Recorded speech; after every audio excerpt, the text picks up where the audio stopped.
বিএনপির vice chairman Shamsuzzaman দুদু বলেছেন, স্বাধীনতা বিরোধী শক্তি আর ফ্যাসিবাদী সহযোগীর মিলনে গণতন্ত্র পরিপুষ্ট হবে না। মেরুকরণ যাই হোক, জনগণ যেটিকে অনুমোদন করবে সেটাই হবে গণতন্ত্র। সকালে ঠাকুরগাঁও জেলা বিএনপি আয়োজিত সাংগঠনিক সভায় যোগ দেবার আগে শিল্পকলা একাডেমি চত্বরে এসব কথা বলেন তিনি। এ সময় শামসুজ্জামান দুদু আরও বলেন, জনতার স্বাধীনতার প্রত্যাশায় বিএনপি 17 বছর থেকে ফ্যাসিবাদের বিরুদ্ধে লড়াই করেছে। এছাড়া দেশকে গণতান্ত্রিক ধারায় ফিরিয়ে আনতে লড়াই চলছে বলে জানান তিনি। পরে জেলা বিএনপির সাংগঠনিক সভায় যোগ দেন শামসুজ্জামান দুদু।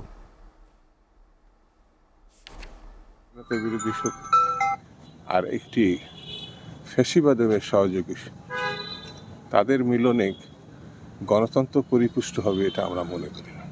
বরঞ্চ যারা গণতান্ত্রিক ধারায় আছে তারা নিষ্কলুষ হবে, তারা পরিশুদ্ধ হবে, তারা এগিয়ে যেতে পারবে। তো মেরুকরণ যাই হোক, জনগণ সেটিকে অনুমোদন করবে। যেভাবে অনুমোদন করবে আমরা মনে করি সেটাই হবে গণতান্ত্রিক।